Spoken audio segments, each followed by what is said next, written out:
Oi pessoal, a gente está gravando esse vídeo porque o vídeo da aula do dia 16 deu um problema de gravação. Aí eu prometi fazer pelo menos um resumo do que foi a aula, né? E a aula tratava de energia. Eu comecei perguntando pro pessoal como é que a gente definiria a energia para uma criança de 5 anos. E aí todo mundo teve a noção de perceber que é difícil dizer, apesar da gente usar a energia a todo momento, ter uma noção do que ela é, sentir, né, mais ou menos o que ela é, a gente tem dificuldade de apresentar, né? Aí depois dessa discussão, então a gente começou a tentar responder a pergunta o que é energia. Aí a primeira parte que eu apresentei é que na verdade energia não tem uma definição, mas podemos dizer que ela está associada à capacidade de produção da ação e ou movimento, né? Manifesta-se de muitas formas diferentes, como movimento de corpos, calor, eletricidade, né? Então, nesse sentido, mostra bastante o motivo pelo qual a gente tem dificuldade de definir, porque energia não é uma coisa palpável, uma coisa que você tem como localizar ela. A gente só tem como ver a manifestação da energia, né? A manifestação das transformações. E aí nós guardamos um outro princípio muito importante para falar sobre energia, é aquele princípio do Lavoisier, que na natureza nada se perde, nada se cria, tudo se transforma. Então a energia ela não pode surgir do nada e nem pode ser destruída. A única possibilidade é a de transformação da energia, tá? Como por exemplo aqui, uma energia da queda d'água, da hidrelétrica, que é convertida em energia elétrica. Nós vamos dar bastante detalhe disso quando for tratar dessa fonte de energia, tá? Mas então é uma energia de cinética, de movimento, que vira energia elétrica, né? Então não surge nem desaparece, ela é transformada. Aí eu parti para o gênero de energia, porque nós podemos classificar a energia do ponto de vista de fonte, né, de produção de energia, em dois tipos de fonte: as que têm energia renovável e energia não renovável. A energia renovável é vinda daquelas, desculpa, a energia não renovável ela é vinda de fontes finitas, ou seja, vai acabar em algum momento, né? Por exemplo, petróleo, a queima de carvão mineral, né? Essas energias elas são finitas, a radiação vai acabar um dia.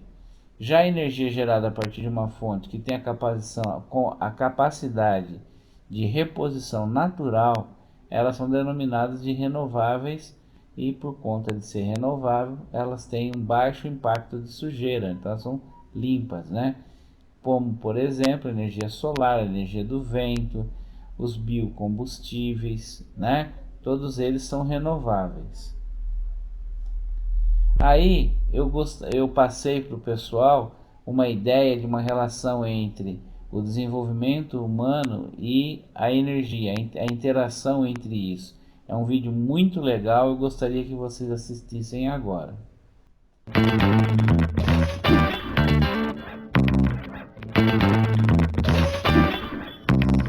Sejam bem-vindos ao Nerdologia. Eu sou Átila, biólogo, pesquisador e fazendo bom uso da minha energia. Hoje vamos entender a diferença que a energia fez para a humanidade e para o mundo.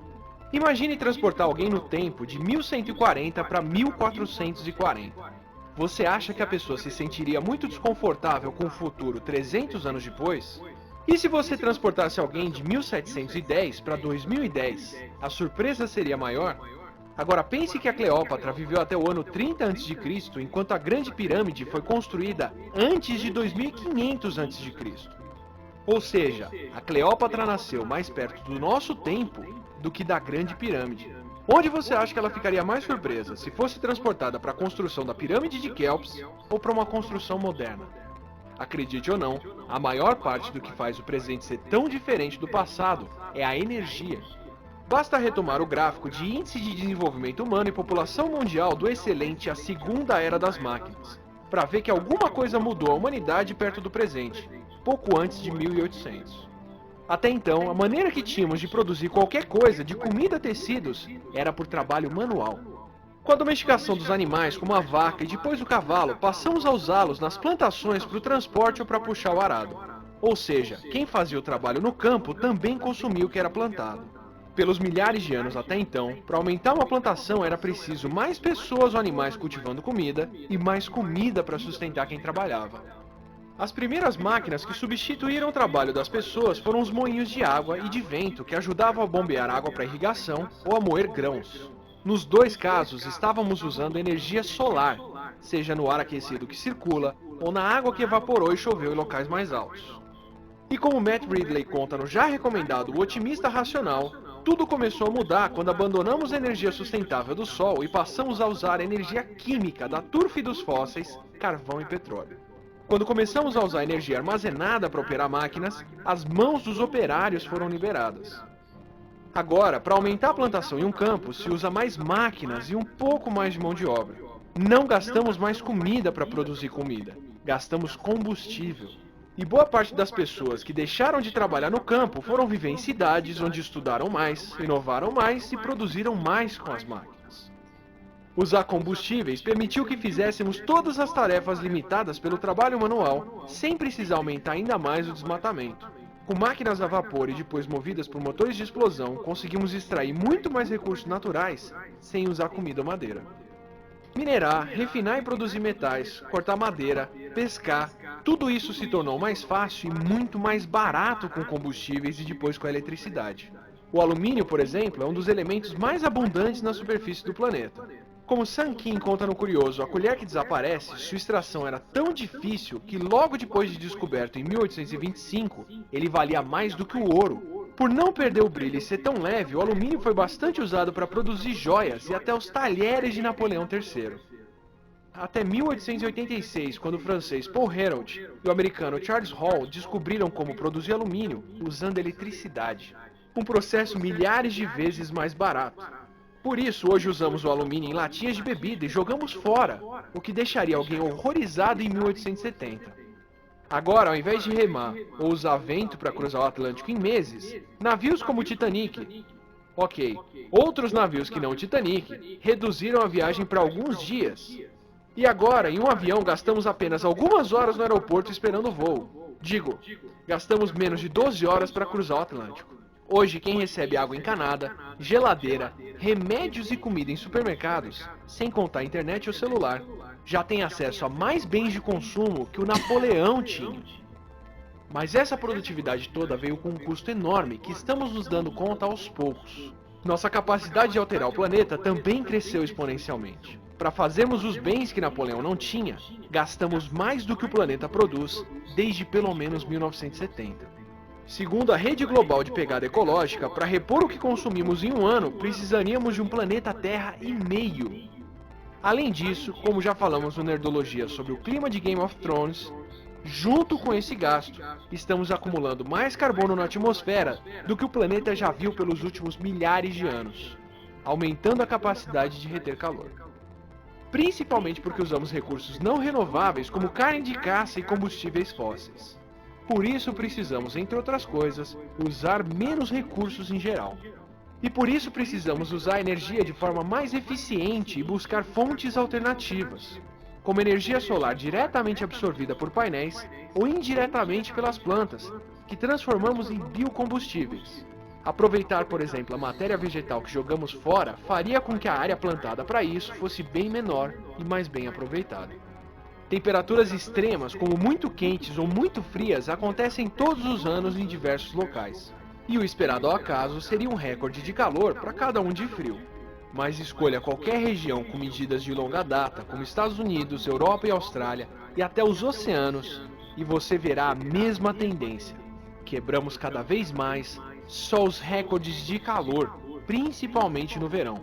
No caso da Austrália, foram 12 vezes mais recordes de calor do que de frio. A inovação e a tecnologia com certeza nos trouxeram longe. Agora está mais do que na hora de usarmos toda essa capacidade para inventar e inovar, para melhorar e repensar um pouco como usamos os recursos que descobrimos. Não se esqueça de curtir e compartilhar o vídeo, assine o nosso canal para mais reflexões e até a próxima aqui. Esse Nerdologia foi um oferecimento da Shell, que está constantemente buscando maneiras inovadoras de mover mais pessoas e mercadorias, de forma segura, rentável e com um impacto reduzido ao meio ambiente. E uma dessas soluções são os biocombustíveis de segunda geração, que podem ser feitos de uma série de resíduos de plantas e alimentos. Uma nova tecnologia que permite o aumento da produção sem a necessidade de ampliação da área já cultivada. Shell, uma das maiores produtoras mundiais de biocombustível.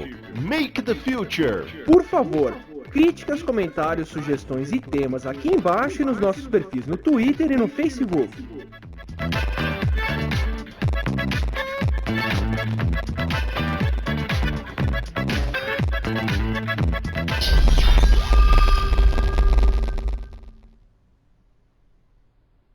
Eu fui até o final do vídeo porque antes eu não tinha mostrado essa parte pro pessoal na aula, né, da Shell, porque eu achei que era meio contraditório, né? Mas até que eles fizeram alguma coisa que presta. Gente, então é o seguinte, nesse pedaço aí dá para vocês verem muito bem, né, a relação da energia e do desenvolvimento humano, ou seja, nós temos uma ligação muito íntima com a energia, independente dela estar destruindo o planeta ou não, que não vamos entrar nesse detalhe, né?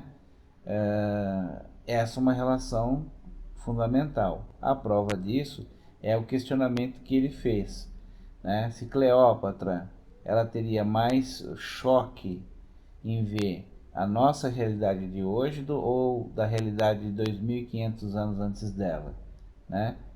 Ou seja, 2500 anos antes dela, as diferenças eram muito pequenas se comparado com as diferenças que ela ia observar da época dela para nós, né?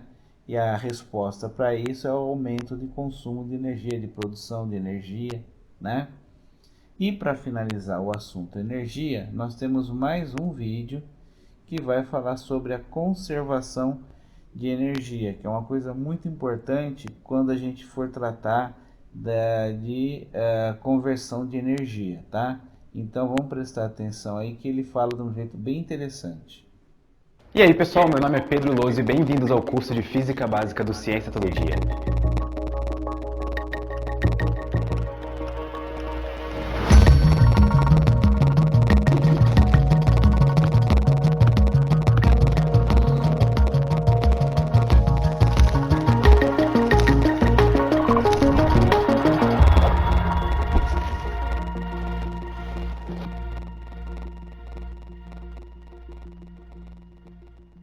Se eu pudesse escolher um conceito que eu considero um dos mais importantes, uma espécie de base necessária para começar a estudar todos os outros conceitos de física, eu diria que é energia. Diariamente na física nós utilizamos ela para nos ajudar a entender mais do universo ao nosso redor. Se nós quisermos calcular a velocidade com que uma pedra cai ou o quão rápido nosso celular vai carregar durante a noite, nós estamos direta ou indiretamente usando energia. Só que existe um porém, que é a minha intenção com começar um curso de física básica com energia. Ela não existe. Quando eu digo isso, eu não quero dizer que todos os seus professores até agora mentiram para você quando ensinaram conservação de energia ou quando você utilizou fórmulas de energia cinética ou potencial para resolver contas. O que nós queremos dizer com a energia não existe é remover essa ideia errada que é até natural que muitas pessoas têm de que existe uma espécie de partícula de energia ou que você pode tocar em energia. Energia é como a cor da sua camiseta. A sua camiseta tem uma cor, mas essa cor só existe como parte de um objeto. E as cores não existem sozinhas no universo. Da mesma forma, energia é algo que coisas têm, uma propriedade. Então, se ela não existe, o que é energia? Para responder essa pergunta, nós precisamos entender por que a física existe. Não é para fazer alunos passarem dificuldades em provas ou apenas para colocar uma carga horária maior nas escolas. De maneira bastante simplificada, a física é a ciência que tenta entender como o universo funciona. E mais do que entender, criar modelos que consigam, a partir de uma observação como os planetas do Sistema Solar parecem estar orbitando o Sol, descrever usando ferramentas matemáticas que nos permitam fazer previsões, montar experimentos e testar as nossas próprias ideias contra a própria realidade. Previsões como sim, os planetas do sistema solar orbitam o Sol e nós podemos calcular a velocidade da órbita, o período dela e ainda conseguimos de brinde prever a existência de outros planetas sem nem mesmo ter visto eles. Então, em um certo sentido, a física é a ciência de fazer previsões, só que não no sentido místico da palavra, e sim no sentido matemático. É conseguir calcular quanto combustível a mais o seu carro vai gastar se você estiver com o bagageiro carregado. É saber que elétrons em movimento esquentam a água do seu chuveiro e conseguir prever essa temperatura. E para fazer todas essas previsões, nós precisamos de uma coisa: energia. Ou melhor ainda, nós precisamos da falta ou excesso dela. E essa frase já vai fazer bastante sentido, eu prometo. Imaginem um universo como uma pequena cidade. E nessa cidade existe uma loja mágica em que você pode trocar o seu dinheiro por 2 itens: sapatos e carros. Mas existe um detalhe: a quantidade de dinheiro que você gasta em um sapato é diretamente proporcional à altura dele. Isso é, quanto mais alto o sapato, mais caro ele é. Essa proporcionalidade é tão gritante que só de olhar para a altura do sapato de alguém, você sabe exatamente quanto dinheiro ele custou. E a mesma coisa vale para os carros dessa loja. Quanto mais dinheiro o carro custa, mais rápido ele anda. Você sabe exatamente quanto dinheiro um carro custou só medindo a velocidade dele. Quando você, um cidadão da cidade, vai até essa loja mágica decidido a comprar um carro veloz, você se depara com uma placa na porta escrito "Só aceitamos joules". Para você isso não é um problema, porque como um cidadão da cidade, você sabe que só com trabalho que se ganha joules. E desculpa, eu realmente pensei bastante nessa piada e eu precisava fazer ela. E essa loja também é uma das lojas mais seguras do mundo. Logo depois de entrar nela, você vê ela vazia, sem nenhum item à mostra. Mas na hora que você deposita 10 joules na conta da loja, o seu carro aparece, e você já pode andar nele inclusive. Mas a sua velocidade é igual, sempre proporcional aos 10 joules que você pagou. Isso é o que na física nós chamamos de trabalho. Basicamente a quantidade de energia que você precisa para fazer alguma coisa, fazer alguma coisa. Na vida real, se você tem um carrinho de mão vazio e tenta empurrar ele, você consegue quase sem problemas. Mas você teria muito mais trabalho se eu enchesse esse carrinho com pedras. Mais pedras significa mais trabalho que você terá para mover o mesmo carrinho. Mas dar os seus joules em troca de um sapato alto ou um carro não quer dizer que você nunca mais poderá comprar nada. A loja também aceita trocas. Lembre-se que a altura de um sapato ou a velocidade de um carro nessa cidade é diretamente proporcional a quantos joules você pagou, e isso é muito importante. Se você não gostou da velocidade do seu carro ou da altura do seu sapato, você pode trocar um por outro. Na vida real, a energia funciona assim também. Você pode trocar um tipo de energia por outra. Da mesma forma que na nossa cidade imaginária a altura de um sapato equivale a joules, na vida real, a altura em que eu seguro uma pedra também equivale a joules. E nós inclusive temos um nome para essa quantia: energia potencial gravitacional. Se eu solto essa pedra, a força da gravidade começa a realizar trabalho sobre ela. E isso faz a pedra se mover. Conforme a altura da pedra diminui, a quantidade de joules investida em energia potencial gravitacional também diminui. Mas por que eu iria soltar uma pedra? Diminuir a altura dela não significa que eu estou perdendo dinheiro? E excelente pergunta. E a resposta é não. A energia correspondente à altura que eu perdi foi convertida em velocidade. Então, a minha quantidade de joules continua exatamente a mesma. E nós também temos um nome especial para a quantidade de joules investidos em velocidade, que é a famosa energia cinética. Mas eu tenho uma dúvida, e quem sabe vocês também. Por que eu disse que a quantidade de joules sempre continua a mesma? Aqui a gente entra em uma das leis mais fundamentais, se não a mais fundamental de toda a física, que é a conservação de energia. Vamos ilustrar o que isso significa usando a nossa pequena cidade. Esqueçam que existem outras cidades. No nosso universo imaginário, a única cidade que existe é essa em que nós estamos e podemos trocar joules por carros e sapatos. E nós vamos fazer o seguinte exercício mental. Suponha que uma pessoa magicamente apareça na cidade, sem saber como ela funciona. Ela resolve andar pela cidade e descobrir como as coisas funcionam por lá. Ela logo percebeu que muitas pessoas usavam sapatos baixos, outras usavam sapatos altos e que também haviam vários carros, uns mais rápidos e outros mais lentos. Ela também percebeu que a loja tinha uma placa, "Só aceitamos joules", na porta, e resolveu entrar nela. Quando ela conversou com o dono, ela foi informada que lá eles vendiam carros e sapatos e que os seus valores eram estabelecidos em joules, assim como tudo na cidade. O dono também contou que, independente da quantidade de produtos na cidade, o valor total lá dentro era sempre o mesmo. Sendo assim, o que entrava de joules pelos clientes saía em produtos. Da mesma maneira, se um cliente queria devolver algum item, ele recebia os joules de volta. Nenhum sapato, carro ou joule vinha de fora da cidade, porque ela era a única cidade que existia. Estar nessa cidade era estranho, porque você podia saber quantos joules alguém tinha apenas olhando a altura do sapato ou a velocidade do carro dela. E então, a nossa pessoa fez uma descoberta interessante. Depois de anotar cuidadosamente a altura de todos os sapatos e a velocidade de todos os carros da cidade, ela sabia quantos joules estavam em circulação a qualquer momento, tanto em mercadorias na loja, quanto em produtos comprados pelos habitantes. Não satisfeita com a sua descoberta e desconfiada de que ela tinha calculado algo errado, no dia seguinte ela resolveu contar novamente a quantidade total de joules na cidade. A primeira coisa que chamou a atenção foi que alguns carros no dia anterior agora andavam mais rápido, enquanto alguns sapatos que no dia anterior eram altos ficaram mais baixos.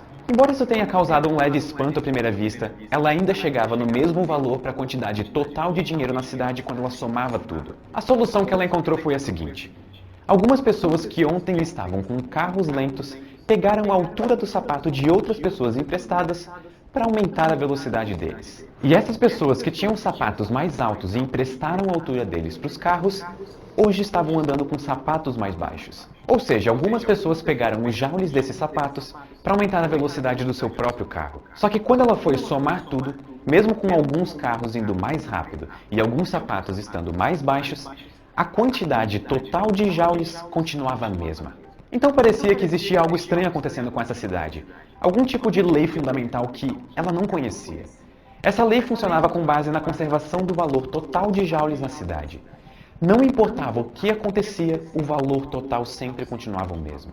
E isso também acontece no mundo real, só que de uma maneira mais complicada. Para fazer essa transição entre esse exemplo e o que acontece na vida real, que nós chamamos de conservação de energia, nós vamos listar os seguintes pontos. Primeiro, aumentar o número de carros circulando pela cidade diminui o número de pessoas usando sapatos. Da mesma forma, aumentar o número de pessoas usando sapato diminui o número de pessoas andando de carro. Isso equivale a dizer que, na natureza, a energia somente pode ser transferida de uma forma para outra, e nunca criada do nada.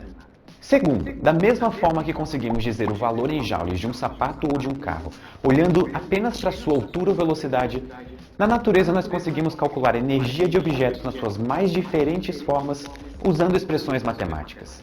Terceiro, eu tomei um grande cuidado no exemplo em considerar a cidade como sendo todo o universo.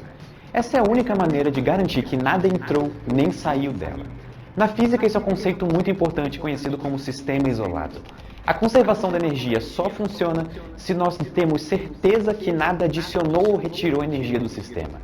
Essa lei que nós chamamos de conservação de energia nos diz exatamente o número que nós calculamos inicialmente, que é a energia total, que permanece constante, mesmo após o sistema sofrer modificações. A energia total não pode ser criada nem destruída.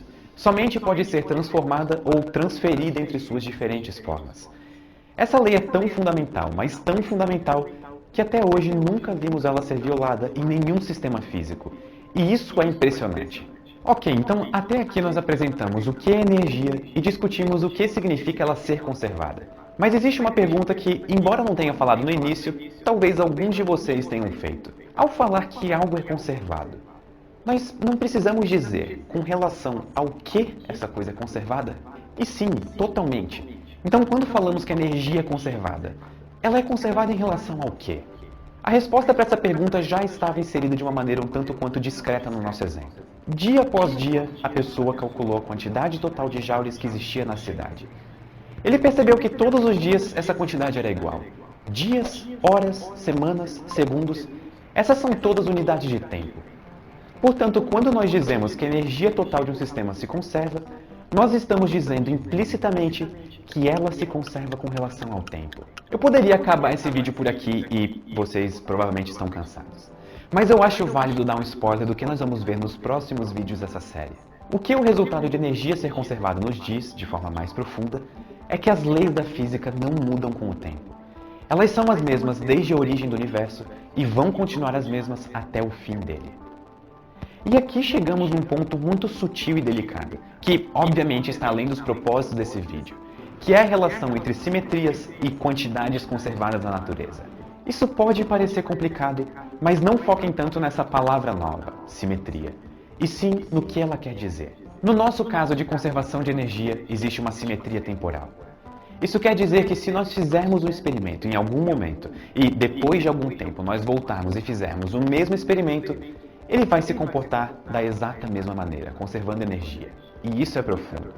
Eu espero que vocês tenham gostado desse primeiro vídeo do curso de Física Básica do Ciência Todo Dia e eu também espero que vocês estejam ansiosos pelos próximos episódios. Não esqueçam de se inscrever no canal e ativar o sininho para serem avisados quando esse próximo episódio sair. Isso vai me ajudar muito. Por favor, se inscrevam. Muito obrigado e até a próxima.